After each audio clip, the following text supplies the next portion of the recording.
I call this meeting in the NCUA board to order. Good morning, everyone. Good morning, Rick. Apologize very much for being a couple minutes late. Right now, at this time, on Capitol Hill in the Senate Banking Committee, Todd Harper, Rodney Hood are in their hearings. Wish them the very best. And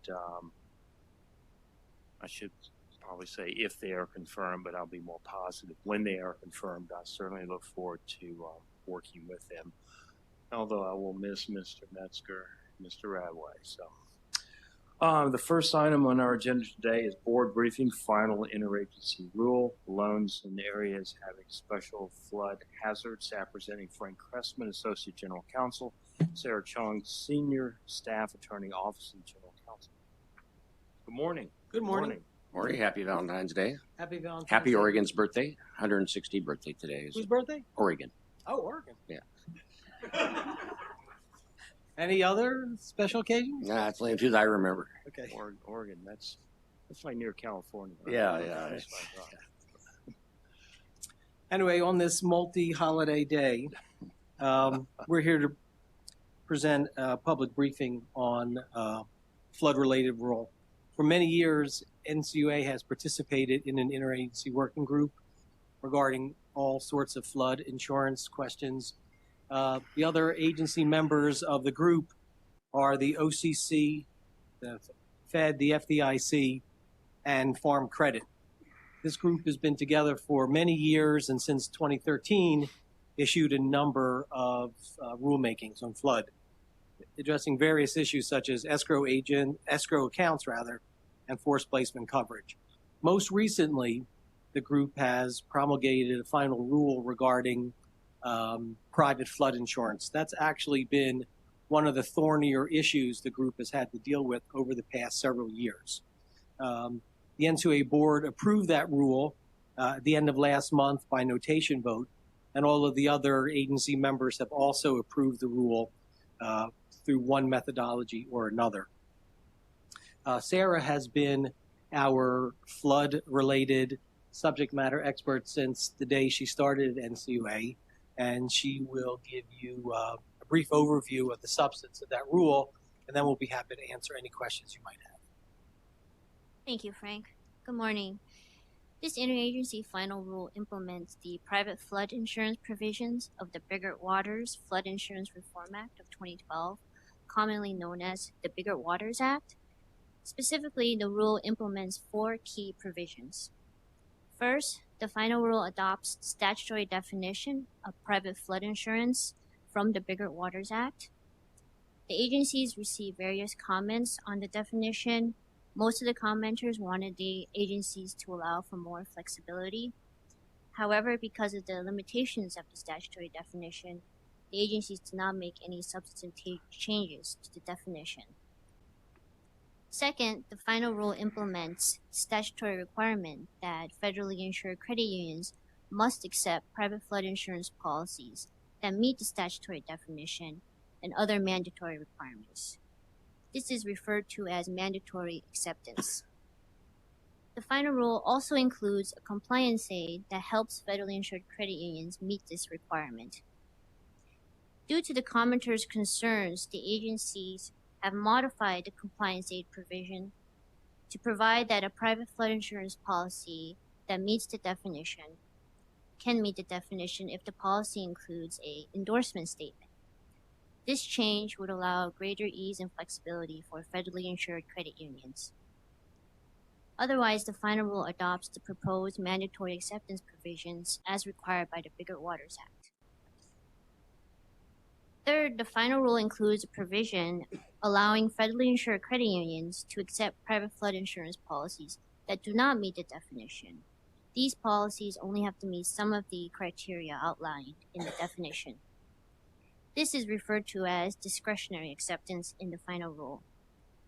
After reviewing the public comments, the agencies have concluded that the proposed discretionary acceptance provision should be less burdensome and restrictive. In consequence, the discretionary acceptance provision in the final rule no longer includes some of the proposed criteria.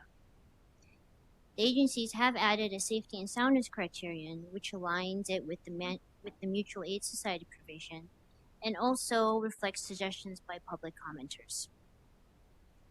Lastly, the final rule includes a provision for private flood coverage issued by mutual aid societies. A mutual aid society is an organization with members that share a common bond, such as a religious or charitable bond, and may also must cover losses caused by flooding, as well as show a demonstrated history of covering such losses. The final rule permits a federally insured credit union to accept private flood insurance coverage issued by mutual aid societies if they meet certain mandatory criteria. Each of the agencies will use their discretion to determine whether such plans qualify as flood insurance under the federal flood insurance statutes. In response to public comments, the agencies have slightly modified the mutual aid society provision to clarify certain things, and we have also simplified and streamlined the last criterion regarding sufficient protection of the loan. Otherwise, the final rule implements the proposed mutual aid society provision. In conclusion, the final interagency rule is effective on July 1st, 2019. We're happy to answer any questions regarding the final rule. Thank you very much. I appreciate it. I have no questions. I have no Mr. Metzger. questions. Okay, well, thank you very Thank much. you very much. Thank you. The second item on the agenda today is a notice of proposed rulemaking, Part 715, Supervisory Committee Audits, staff presenting Frank Cressman, Associate General Counsel, Marvin Shaw, Staff Attorney, Office of the General Counsel, Amanda Parkhill, Policy Division Director, and Allison Clark, Chief Accountant, Office of Examination and Insurance. Welcome, everyone. Good morning again. We're here today to present a proposed rule to Part 715 of the NCUA's regulations regarding the responsibilities of a credit union supervisory committee to obtain an annual audit. This rule can be characterized as one that simplifies the regulations, provides additional flexibility to credit unions, and also reduces regulatory burden. Allison will go through the nuts and bolts of the rule, and then we'll be glad to answer any questions you have. Thank you, Frank. As Frank mentioned, this rule is about simplifying compliance and providing additional flexibility to credit unions. To that end, this proposed rule includes 3 changes to the current Part 715. First, the current rule offers a credit union, which is not required to obtain a financial statement audit, alternative options to fulfill its supervisory committee responsibilities. One of those options is to conduct an audit per the Supervisory Committee Guide. Unfortunately, the guide is 350 pages long, overly specific, burdensome, and very outdated. Fortunately, however, the proposal replaces the guide with an appendix to the rule that distills the guide down to a manageable, targeted list of minimum procedures to be included in an audit. The appendix reflects common industry practices for testing accounts and controls. The streamlined appendix will greatly clarify and simplify the audit process and provide significant regulatory relief. Second, another option that a credit union has to fulfill its annual audit requirement is not required to obtain a financial statement audit is to obtain a report on examination of internal controls over call reporting. As of September 30th, 2018, only a handful, less than 20 credit unions, use this option to satisfy its audit requirement. Furthermore, we feel this option has limited value in serving as an audit of the credit union's financial reports of condition, as it does not necessarily involve any review of balances reported. Accordingly, the proposal eliminates this option.